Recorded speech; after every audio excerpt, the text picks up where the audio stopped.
One attack, one decision, and one vision. Let's talk about Monday Night Raw.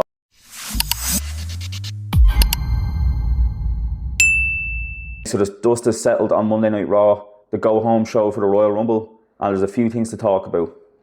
Firstly, I want to talk about CM Punk and Finn Bálor. I was expecting a Finn Bálor face turn, especially after the match in Belfast, and we saw them kind of holding each other's hands up and giving each other praise. And then on this episode, we seen Punk backstage telling Bálor that he has to drop the Judgment Day if he has any chance of fighting for the title again. I had a feeling this was coming, and I thought that they were going to do something like this where they could get Finn out of the Judgment Day or break up the Judgment Day. So that was making sense to me until the main event. So we got the first time in WWE CM Punk versus AJ Styles match and the interference by Bálor at the end. I was a bit shocked. I didn't think they were actually going to do this. I wasn't expecting Bálor to make an interference at all when I was watching it. But I was pleasantly surprised. Maybe we don't see a face Finn Bálor turn. Maybe we just see Finn going after what he wants in the World Heavyweight title, going after CM Punk, which we saw, and he absolutely destroyed him as well. So it looked cool. It was a cool little end to the episode. But we also saw in the episode that Adam Pearce said the Royal Rumble's full.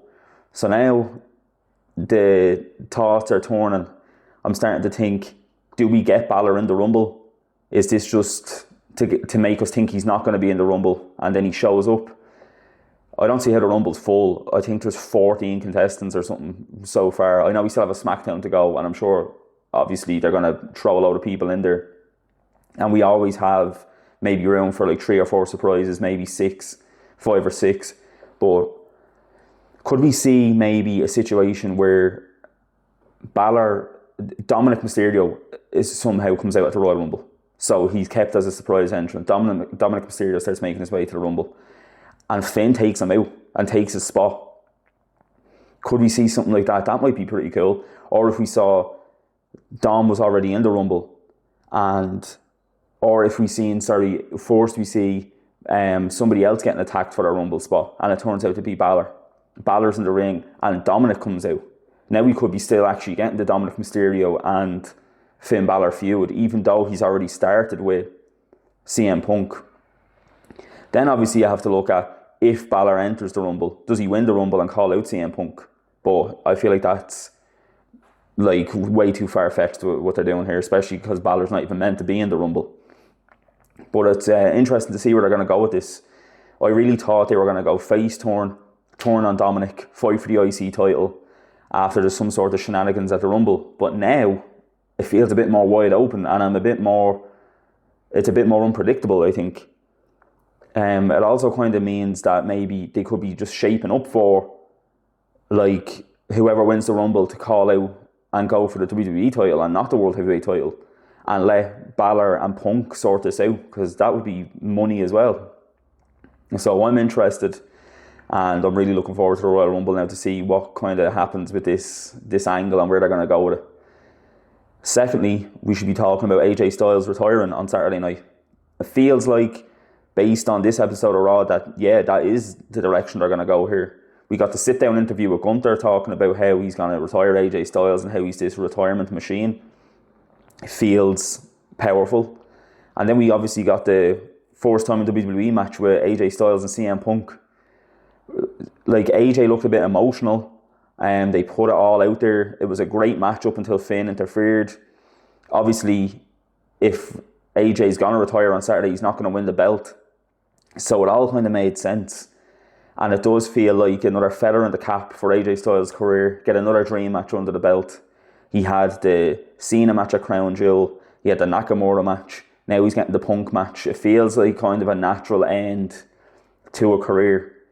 I also noticed they keep saying WWE career. So I know a lot of people online are saying that he could make a little run in TNA to retire there too, because he's obviously the heart and soul of TNA. I'm interested to see what happens at the Royal Rumble now. Like, I'm fully invested in that storyline. I think it's great. I think if he does retire, fair play to AJ. He deserves it. I'd love if he didn't retire, and I'd love if I was swerved by the WWE here and we got another few months out of AJ Styles retirement tour. Like, not everybody needs a big Cena like retirement tour, so I understand that. and you don't want to overshadow Cena's either. And Styles has said for a while that 2026 is the end. So it's kind of the natural course of things to let him go at the Royal Rumble, not renew the contract, let him get out with his health while he's still on top. So it'll be interesting to see the Royal Rumble. I think they actually are going to pull the trigger out and he's gone. I think he's going to retire at the Royal Rumble, but I'm open to a swerve. And then Adam Pearce and Division. I don't know how I feel about this. I love the Adam Pearce, Paul Heyman, Adam Pearce and Division situation. I'm actually really enjoying it a lot.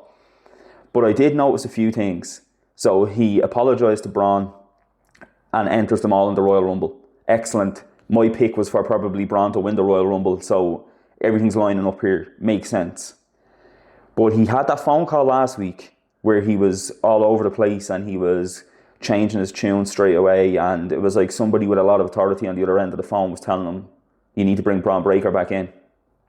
Then if you watch the segment where Division are sitting together and Logan Paul's devising the plan for helping Braun Breaker to win the Royal Rumble, Paul Heyman's on the phone to somebody in the background again, and he kind of fist pumps and makes eye contact with Braun Breaker as if they're after coming to some sort of agreement here. Now, obviously, we know Heyman's always on the move and he's always on the phone, he's always doing his thing. But I feel like I'm not looking into this too much. I feel like maybe this actually is something that's going to lead to the Royal Rumble. Like, could it be the return of Seth Rollins and he's agreeing with Rollins on the phone and Braun Breaker, we're going to let Rollins win the Rumble? Or agreeing, yeah, he's in it and he's going to be there? Or could it be something else? Like, could it be, I had a theory that maybe there's a Triple H authority situation going on here and he's been on the phone to Adam Pearce telling him, here, look, you need to sort that out with Braun Breaker, and that's why he's so afraid. So I think this, that they're building with Adam Pearce, Division, Paul Heyman, I'm interested, and I'm interested to see how what dynamic it plays in the Royal Rumble, because we all know when you get to the Royal Rumble, factions and tag teams always come up with these plans, these grand plans to let's work together. Like, I was only rewatching Royal Rumble 2001 and the Hardy Boys come out and they end up not turning on each other, but respectfully trying to eliminate each other and get eliminated from the Royal Rumble. So we've seen it time and time again. Like, there's infighting that happens in the Royal Rumble. Now, it doesn't always mean that they end up breaking up or feuding later, but it'll be interesting to see the dynamic of what happens at the Royal Rumble, so I'm super excited. So let me know down in the comments below, do you think Paul Heyman's on the phone to somebody who's actually instrumental in the Rumble? Do you think Finn Bálor's a heel now and he's going to be making a huge play for the World Heavyweight title? Is he actually going to be in the Royal Rumble? I'd love to know your thoughts down in the comments, so let me know. Let's have a conversation down there. Make sure to like the video and subscribe if you like this sort of content. And I'll probably have a Royal Rumble's predictions video midweek. So I'll catch you in the next one. Cheers.